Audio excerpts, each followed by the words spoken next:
Hey everyone! Welcome to another episode of the Radium Girls. I'm Sarah. And I'm Valerie. And today we're bringing you an episode about your noggin. Yeah. Didn't we touch on this a little bit on one of our recent episodes? Might have been a little drunken touching up on it. It was our drunk episode? Yes. Okay, that's why I can't remember fully. Yes. So we kind of talked about it a little bit back then and on our drunken episodes. Yeah, I gave you some drunk facts that may or may not be correct. We will see. So today we're actually going to talk about it in full. We're not drunk. I've been drinking tea and Val's been drinking something, so not alcohol. But let's get into it. Yeah, let's go. So lobotomy, also known as leucotomy, is a neurosurgical operation that involves permanently damaging parts of the brain's prefrontal lobe. So if you remember, in our Mandela episode, if you watched it, we somehow got on to lobotomies. I don't even know how we got there. I don't even remember. I brought it up somehow. Yeah. Spitting facts. What's it about? We were talking about Kennedy. Oh, yeah, the car. Yeah. Mm-hmm. His drop-top limousine. Yeah. And you somehow... Yeah, I was like, oh, did you know his sister had a lobotomy? But I kept going back and forth from lumbotomy to lobotomy. That's right. Yeah. I knew it was one of them. The Portuguese neurologist Egas Moniz. Don't know if that's his name, but that's what we're going with. We already know that we can't pronounce shit. So. You already know. He believed that patients with obsessive behavior were suffering from fixed circuits in the brain. Moniz's breakthrough was inspired by lobotomy-like procedures that Yale neuroscientist John Fulton and his colleague Carlisle Jacobson performed on chimpanzees. They removed both frontal lobes in a female chimpanzee who had previously displayed anger and frustration. She made a mistake while performing tasks and experiments. After the surgery, the chimp became more cooperative and did not show signs of frustration, scientists wrote. In 1935, in a Lisbon hospital, he believed he had found a solution. I decided to sever the connecting fibers of the neurons in activity, he wrote. His original technique was adapted by others, but the basic idea remained the same. Surgeons would drill a pair of holes into the skull, either at the side or top, and push a sharp instrument, a leucotome, into the brain. Ouchies. The surgeon would sweep this from side to side to cut the connections between the frontal lobes and the rest of the brain. Moniz reported dramatic improvements for his first 20 patients.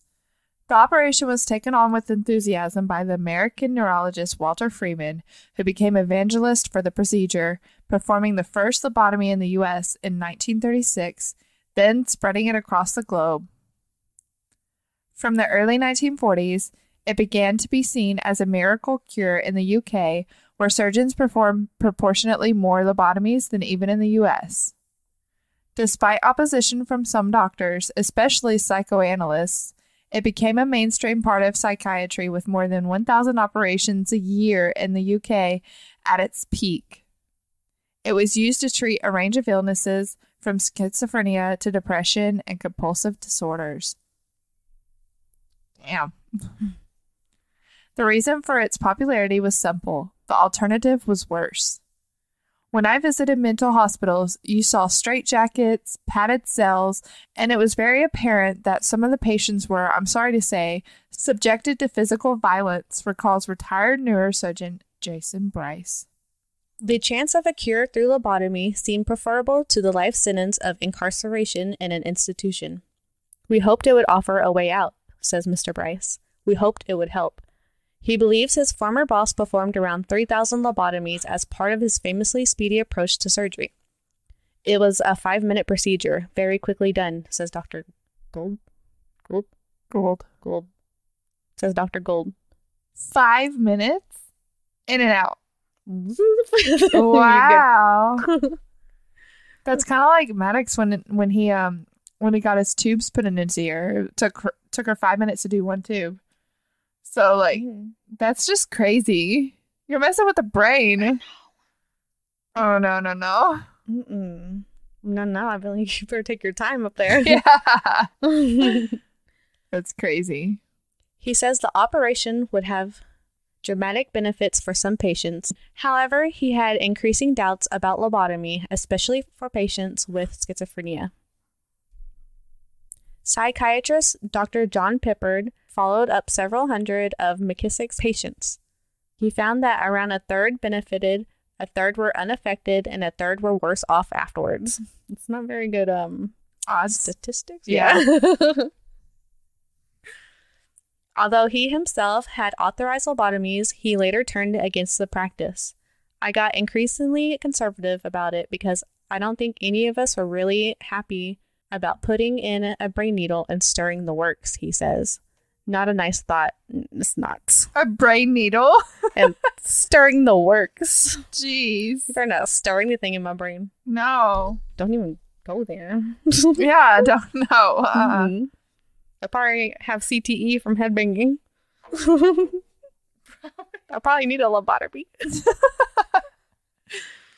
Oh, man. In 1949, Egas Moniz won the Nobel Prize for inventing lobotomy, and the operation peaked in popularity around the same time. Moniz reported the surgeries as a success in treating patients with conditions such as depression, schizophrenia, panic disorder, and mania. But the operations had severe side effects, including increased body temperature, vomiting, bladder and bowel incontinence, and eye problems, as well as apathy, lethargy, and abnormal sensations of hunger, among others. They don't seem like good odds to me. No. I can't help but to laugh because it's like, what did you expect? Right? You're freaking Like, stirring the works. on. The medical community was initially critical of the procedure, but nevertheless, physicians started using it in countries around the world. If you saw the patient after the operation, they'd seem all right. They'd walk and talk and say, "Thank you, doctor," he observes. The fact they were totally ruined as a social human beings probably didn't count. Moniz's first lobotomy procedures involved cutting a hole in the skull and injecting ethanol into the brain to destroy the fibers that connected the frontal lobe to other parts of the brain. Later, he developed a surgical instrument called a leucotome, which contains a retractable loop of wire that, when rotated, cuts a circular lesion in brain tissue. I'm sorry, I don't mean to laugh, but goddamn. First of all, you're pouring ethanol to the brain. Like, what do they think that's supposed to do? To destroy the fiber. You're destroying everything. It's more than just the fiber. Yeah, I think so. Oh my god. I just can't. Straight up destroying. It's horrible. Italian and American doctors were early adopters of the lobotomy. American neurosurgeons Walter Freeman and James Watts were the first to perform the procedure in the U.S. in 1937, making 9 cores in the white matter of each frontal lobe of a 59-year-old patient, according to a 2015 report in the journal The Lancet. They adapted Moniz's technique to create the Freeman-Watts technique, or the Freeman-Watts standard prefrontal lobotomy, in which a surgeon drilled holes in the patient's skull, then inserted and rotated a knife to destroy brain cells, targeting connections between part of the prefrontal lobes and a region in the thalamus, which is a gray matter structure towards the center of the brain. Rotate the knife. You don't fuck with the thalamus, yo. Osmosis Jones taught me that. Please tell me you've seen Osmosis Jones. It's been forever. But I watched it not long ago. Really? I love it. It does not hold up, but I still love it. I feel like I've seen it in school like a long time ago. Really? I feel like it. Huh. It's been forever, though. The Italian psychiatrist Amaro Fiamberti developed a procedure that involved accessing the frontal lobes through the eye sockets.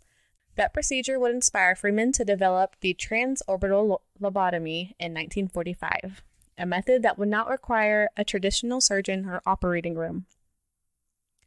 You're not going to have a surgeon work on my brain and my eyeballs? No. The technique involved using an instrument called an Orbitoclast. Orbitoclast? Orbitoclast? A long, slender instrument modeled after an ice pick, which a physician would insert through the patient's eye socket using a hammer. Yes, and then smack it on through. Hammer it on in, girl. Oh my god. Oh. Transorbital lobotomies did not require anesthesia and were quicker to perform than standard lobotomies. Consequently, surgeons across Europe and America performed tens of thousands of these procedures over the next 2 decades, according to the 2019 study. Freeman himself performed at least 3,000 and possibly as many as 5,000 lobotomies, according to the obituary in the Times. They put it in his obituary? Right. That's a lot. And especially for like 5 minutes. Well, this was supposed that 5 minutes was the other lobotomy. So this was supposed faster? to be quicker. 2 minutes? Probably. 5 minutes for both eyes. 5 minutes for both eyes. God. Ugh. He traveled around the country doing multiple lobotomies in a day, Lerner said. He absolutely did this for way too long. Freeman performed his last lobotomy in 1967. It was his third such procedure on the patient, a woman named Helen Mortensen.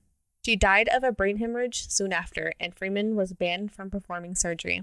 No wonder. I mean, 3? She got 3 of these? right. No wonder she had a brain hemorrhage. Right, she probably ain't got no brain left. You do know what a hemorrhage is, right? The bleeding? Yeah.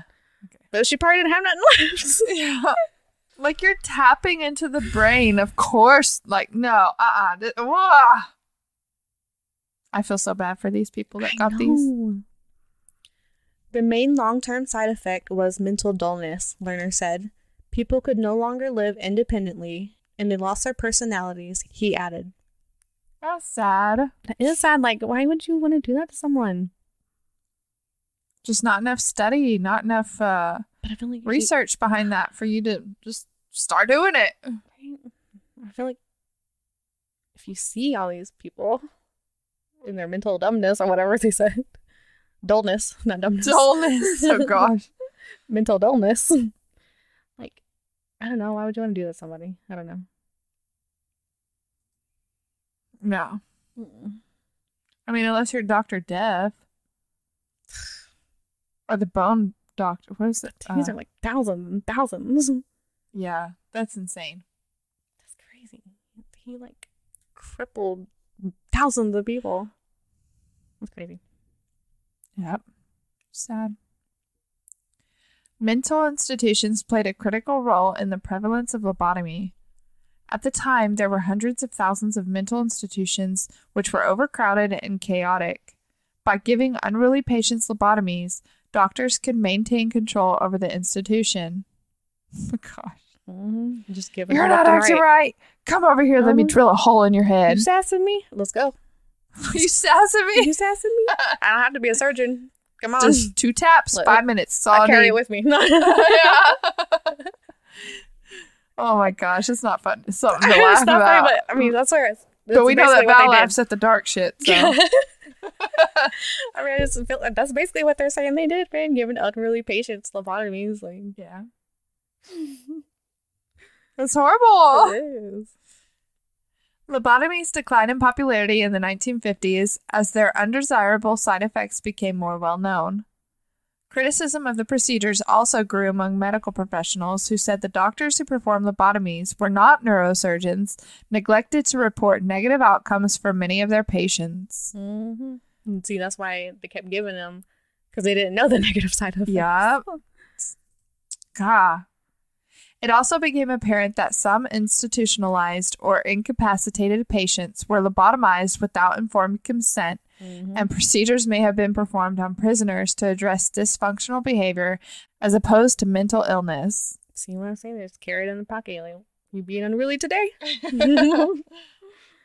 Wow. But yeah, some of that. My head. So y'all remember earlier whenever we were talking about how we this whole topic today stemmed from our Mandela episode, and we were talking about Kennedy's sister. Mm-hmm. Yeah. Well, here's her story. Yes. So, Rosemary Kennedy. She was born on September 13th, 1918, in Brooklyn, Massachusetts. Rosemary Kennedy was the third child of Joe and Rose and the first girl in the family. During her birth, the obstetrician who was supposed to be delivering her was running late.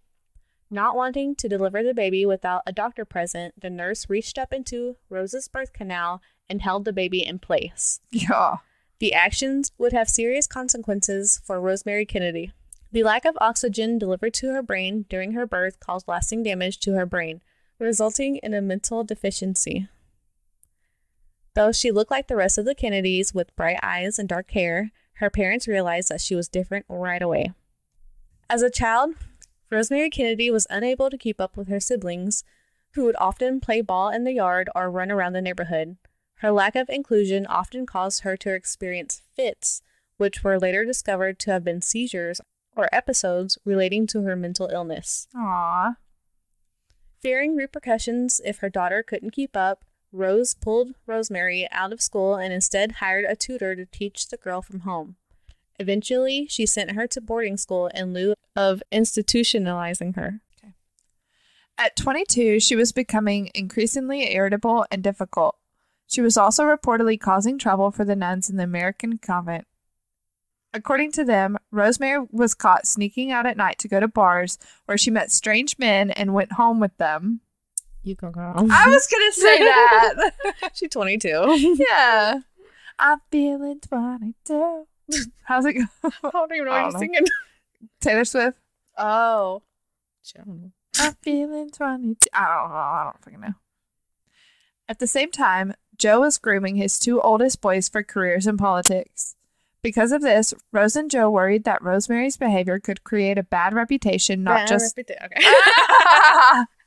We're on a Taylor kick. What's next? could create a bad reputation, not just for herself, but for the whole family in the future, and eagerly searched for something that would help her. Didn't we find out it wasn't bad reputation now? Big reputation. Big reputation. I like bad. I know. It makes more sense. Yeah. Despite the ominous stories about the lobotomy, Joe needed no convincing to sign Rosemary up for the procedure, as it seemed like this was the Kennedy family's last hope for her to be cured. Years later, Rose would claim that she had no knowledge of the procedure until it had already happened. No one thought to ask if Rosemary had any thoughts of her own. Right. It's because she's a woman. In 1941, when she was 23 years old, Rosemary Kennedy received a lobotomy. During the procedure, 2 holes were drilled into her skull through which small metal spatulas were inserted. The spatulas were used to sever the link between the prefrontal cortex and the rest of the brain. Though it is not known whether he did so on Rosemary, Dr. Freeman would often insert an ice pick through the patient's eye to sever the link as well as the spatula.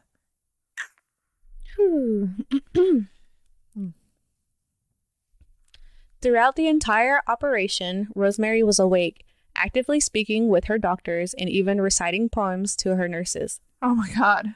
The medical staff all knew that the procedure was over when she stopped speaking to them. Ooh. Wow. Kind of terrifying. Immediately after the procedure, the Kennedys realized that something was wrong with their daughter. Not only had the operation failed to cure her intellectual challenges, but it also left her extremely disabled. Rosemary could no longer speak or walk properly. She was moved to an institution and spent months in physical therapy before she regained normal movement, and even then, it was only partially in one arm. Golly. They really messed her up. Yeah. Her family did not visit her for 20 years, while she was shuttered away in the institution.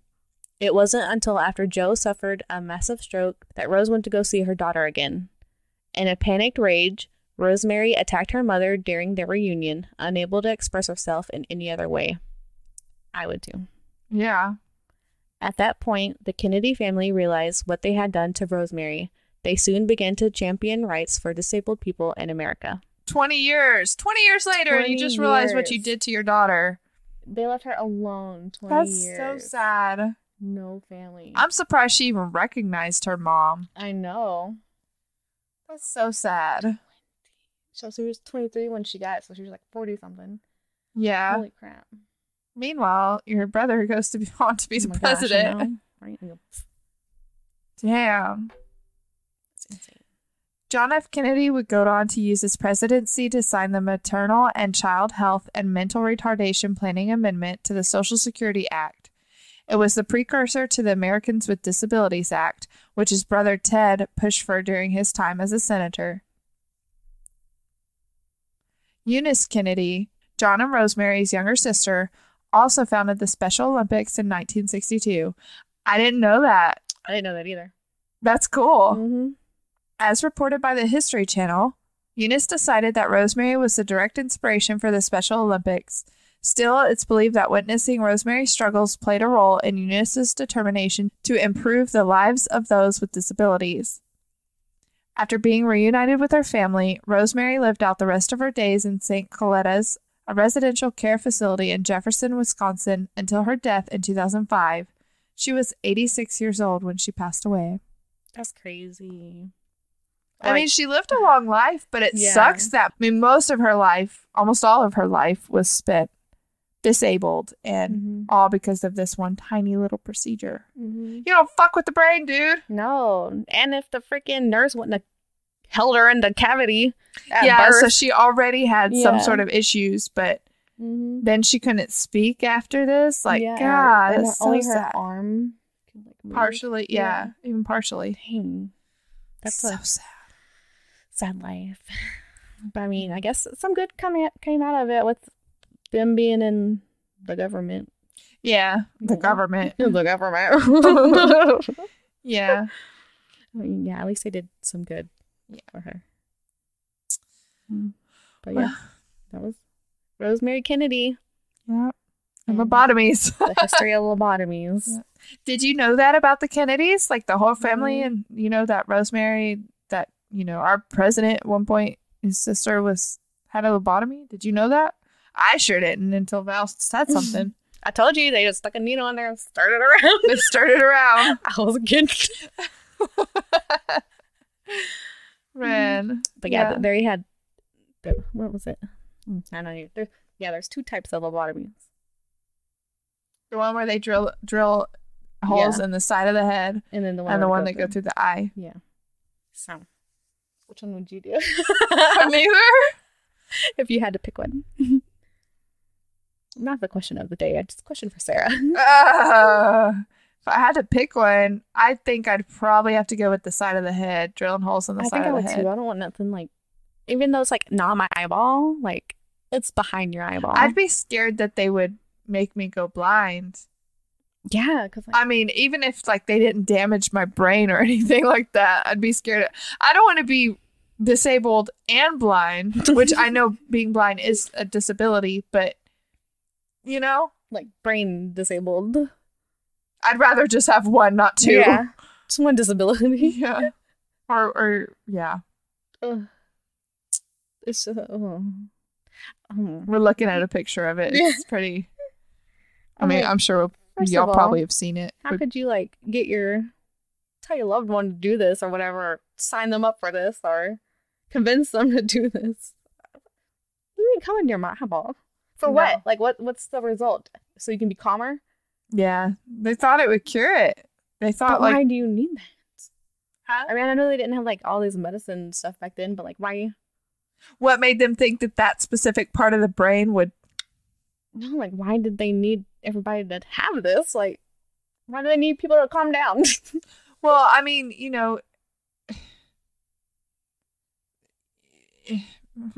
just think about like the prisoners or something. They thought that maybe whatever their crime was because they had this, and if they did a lobotomy on them, then they would, or if they would have had that, then they wouldn't have done the crime or something like that. But like these random people are like people in the institution, or people probably like sending people to the institution.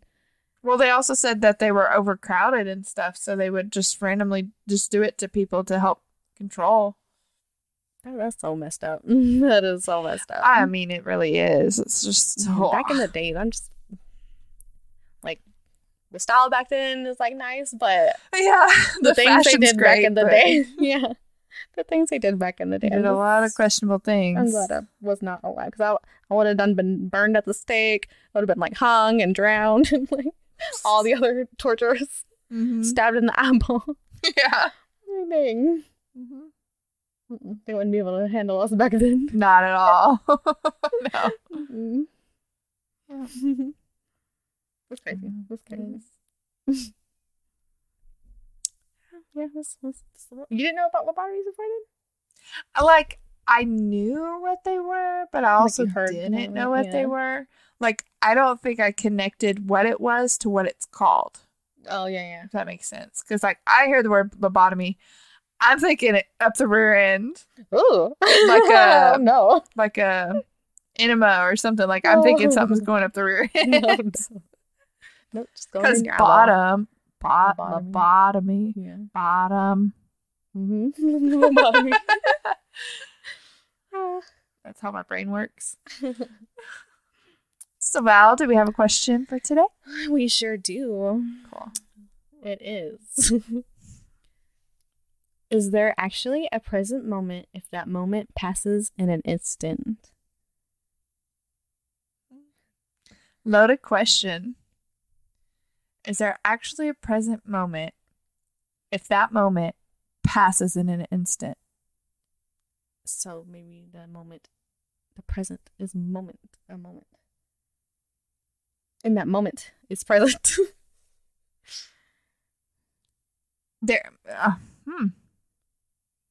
There's like I guess there's a split second of a present. Yeah. Is there though? Is there?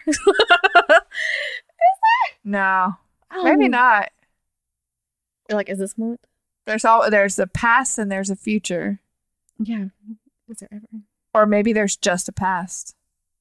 No, there's future, right? Like, what if in half a second from now the world just ends and this is just it. It's done. There's no future after that. Nope. We'll be in the past. Nah, I don't know. I think when I think of like present, I think like here and now. Like, not like this exact moment, but like in this time? During this time of consciousness. Yeah. Because when you sleep, that's like a different time of consciousness, and that's when we're off visiting other realms. Our other bodies. Yeah. Our other selves, our twins. Other selves. Which I keep having a lot of weird dreams that I think that they could be other selves. Really? Yeah, a lot of really weird ones. But yeah, I've been having a lot of dreams lately that seems like, I mean, this could be a whole other episode. Yeah. Again, but that it's like so real that it could be true, but it could be me in another life, like in another reality and stuff. But Maddox is always in that reality. That's good. So that made me happy. Yeah. But he's always in that reality. He may not be in the dream, but I know in it, but that he's there. Yeah. Mine are crazy. I'm like, I don't know if I want to be in that dream or in that world. I miss my zombie apocalypse dreams. Those are I fun. need some of those. Yeah. Anyway, so you don't think there's a present moment, or do you think there is like? I think you can be present in a moment, yes. but like I don't think there's like a literal one moment. specific like instant, like no, but like as a whole. Yeah, we're present. Yeah, we're present here doing this podcast. Yeah. I'm in your presence, you're in my presence, and we're in the presence together. Yeah. In this moment. Yes. But yeah. Yeah, and this moment is passing, but the present is still here. Once you leave, I'll enter another present moment. Yeah. I don't know. What do y'all think? I don't know. My mind. Is there actually a present moment if that moment passes in an instant? So to answer that question, no. No. Oh, yeah. Right? If that moment passes in... Oh, yes. I don't know. No, I think if you're talking about one specific like moment, time, like yeah, no, like present moment. Yeah, no. Over.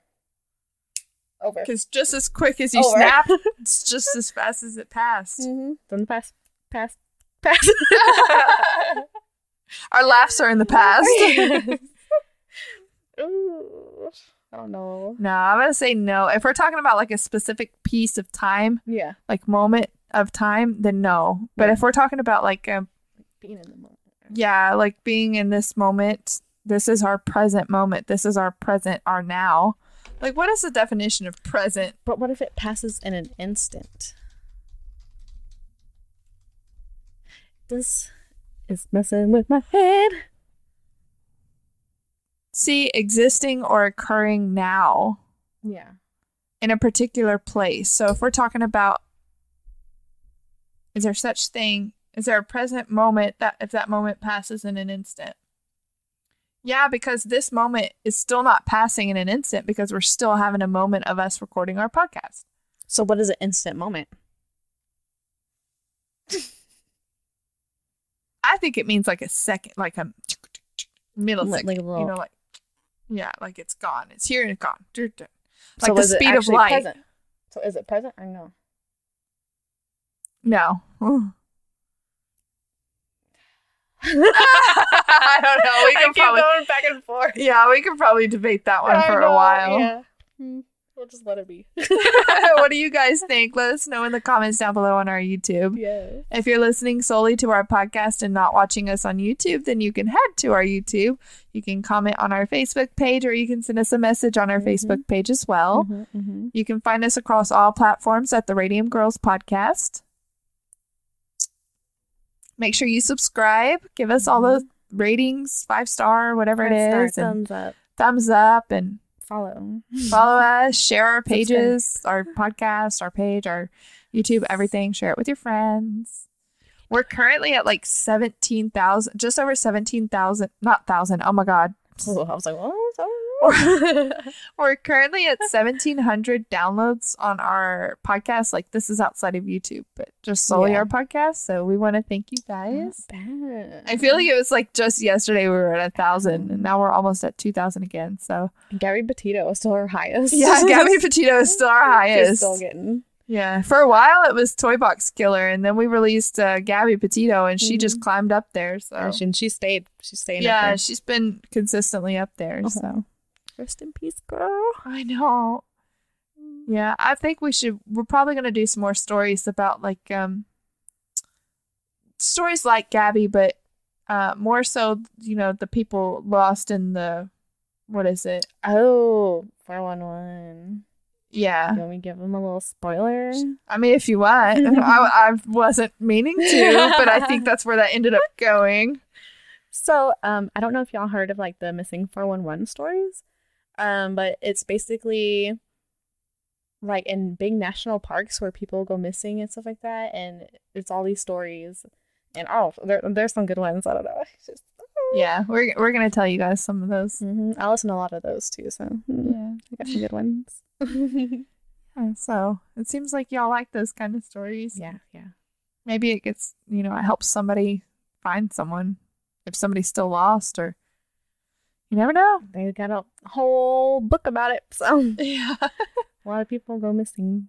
Oh yeah, and there's also like this thing where like we may have talked about it before, but if you find like stairs in a forest, don't walk on them.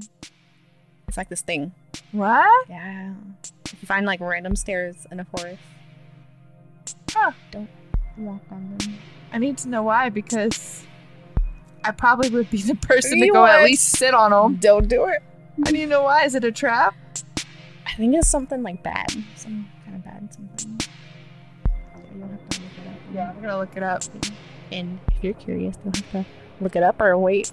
Maybe we'll cover it one day. Yeah, if you want us to cover that story, let us know. I don't think it's even crazy, but it might be a quick one. But Maybe we'll drop it in the next episode. yeah, maybe the Quick missing tidbit. 411 one or something. Yeah. Who knows? But, anyway, thanks for listening, guys. We'll see you guys next episode, and as always, Stay curious.